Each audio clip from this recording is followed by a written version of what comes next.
Hey folks, I'm Mike. Do you hate ads? I hate ads. You know what I like? Patreon.com/Inkdependence. It keeps this blog ad-free.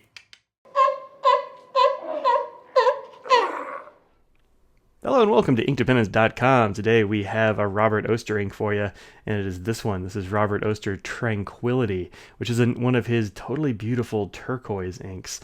I've started doing this thing on the top of the ink vial where you have one of those little reinforcement rings, and you take a little Q-tip. And you just rub it around the side there, and you have more or less a representation of what that ink's going to look like, which is super helpful when you have a whole bag full of inks. Like, I don't know, there's a bunch there, and I've got other bags just full of inks, and that's pretty cool. And this works out really well. I think it looks snazzy as well. Anyway, this is a sample from Anderson Pens. Thank you very much, Brian and Lisa, for letting me have this ink to try out.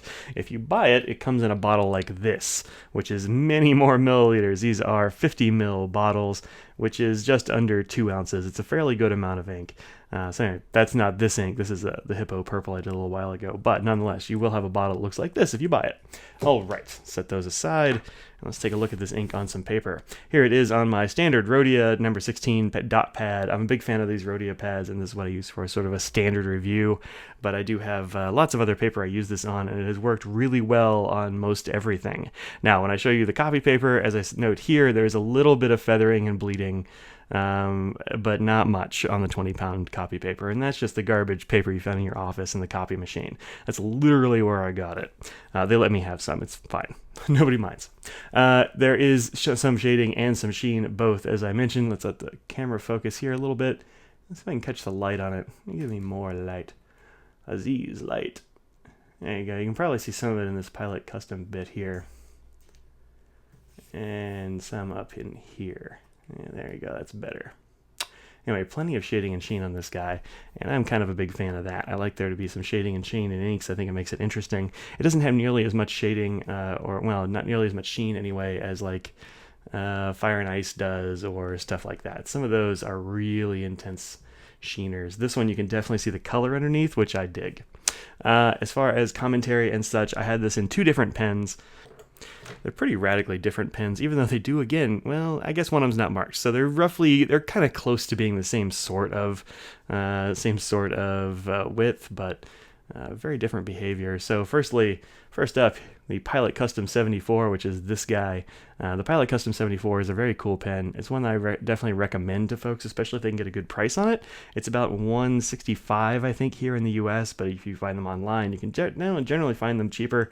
They're pretty widely available, and the medium nib on these is usually pretty wet. I've had bad luck getting nibs with baby bottom and that sort of thing from Pilot, but other people tell me they've had no problems at all, and that Pilot has never let them down. So, it might happen, but if it does, it's pretty easy to fix, and any decent nibmeister or yourself with some micro mesh can totally fix that. You can find videos out there on the interwebs about how to do it.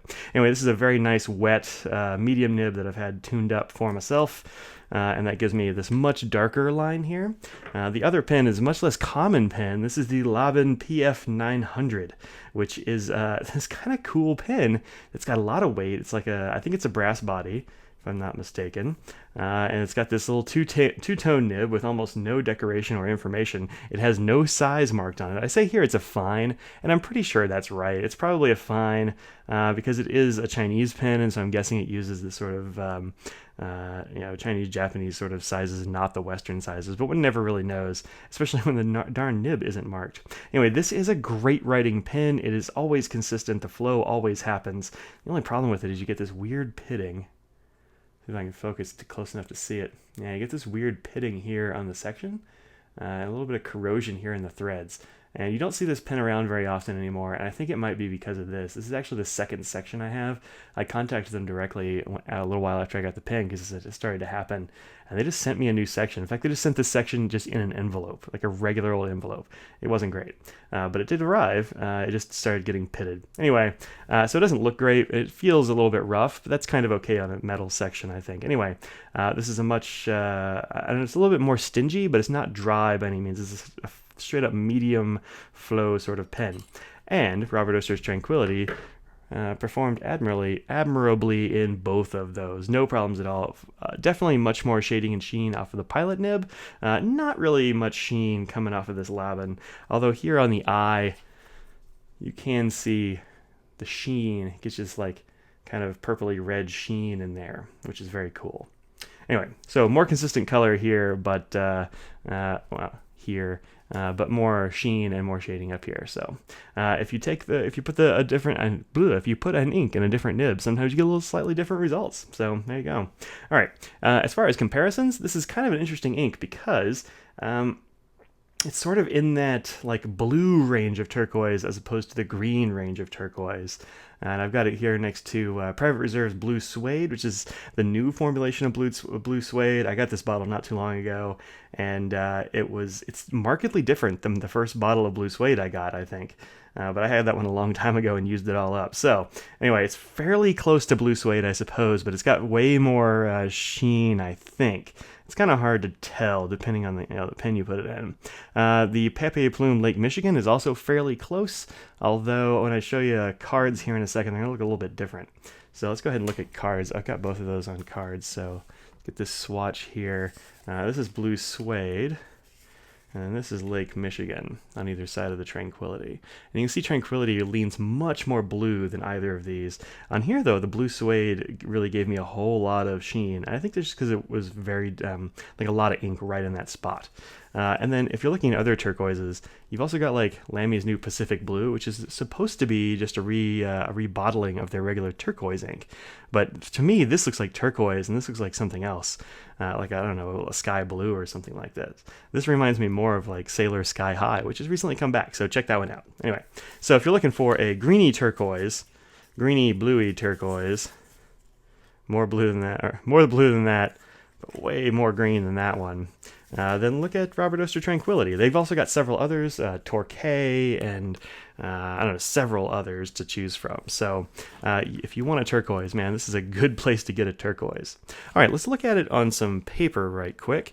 Here it is on the regular 20-pound bond copy paper from Staples. Nothing special. It seems to work perfectly fine here. You do get a few little feathers, like here in the T of Robert. Where else? The Pilot, you get some there. You don't really get any from that lava nib, which is not surprising since it's much finer and it puts out less ink. But you do get a fair amount of feathering from this top one, which is the Pilot. And then here in the T, there's that sheen, just showing up all over again. But on the back, it's this bit right here, and you get quite a bit of bleed through from the Pilot. Almost none, though, from the lava pen down below. So do take care with what sort of paper you generally write on, and pick a nib accordingly. All right, so that's that. Let's look at it on a couple of other papers right quick. This here is the Tomoe River Ink Journal. You can find these on inkjournal.com. And here it is with the Laban pen. I've been using this not super long, so like 10 days in the PF900. I just taken the PF900 out of the case actually because I saw it. And went, man, I miss using that pen. And then here, quite a ways back actually, Fire and Ice. Yeah, there's your Fire and Ice, which is markedly different. The Fire and Ice is actually kind of close to Pacific Blue from Lamy, but not that close.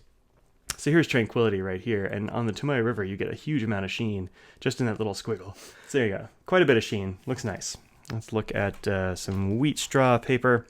Here it is side by side on some wheat straw paper. All right, there it is from the Laban pen, looking a little blue. You're not really seeing any of that sheen there.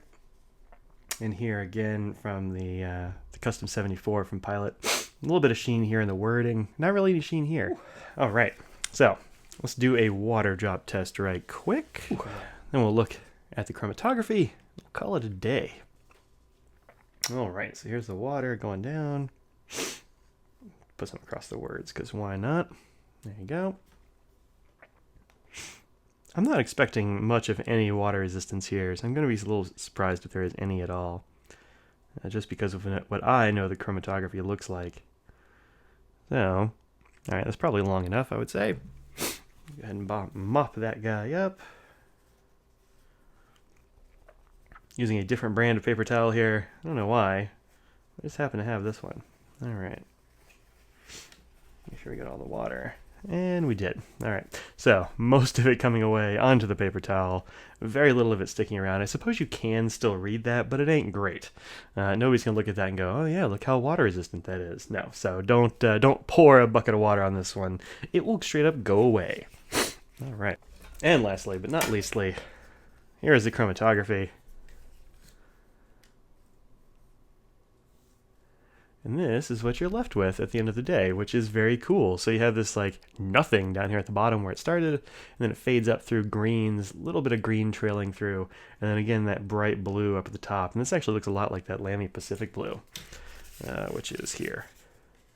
Yeah, look at that. It's like Lamy Pacific blue is kind of almost the same color as the base color in Tranquility. And then Tranquility's got a lot of green pumped in on top of it. So pretty cool. All right, so that has been Robert Oster's Tranquility. This is a very cool ink. Thanks again to Anderson Pens for sending out the samples so that I could review it. And remember, you get it in this bottle right here. And this runs for the 50 ml bottle, which is this guy. It's $16, which is not crazy. It's not super cheap, but it is a good amount of ink. This is a good bottle. It's nice and deep, so if you have a long nib, you're not going to have a problem getting in there. It's a good bottle, and it's also dark, which I really approve of. The clear ink bottles are bad news, I think, for ink. But anyway, there you go. All right, so that has been Robert Oster Tranquility. Please go and find me on all the interweb spots that you know and love. So Instagram, I am at Inkdependence. I also have a static blog with pictures over at inkdependence.com, and I will see you later on.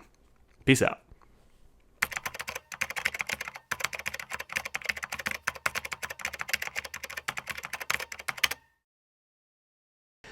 It's roughly this color, which is a thing I knew.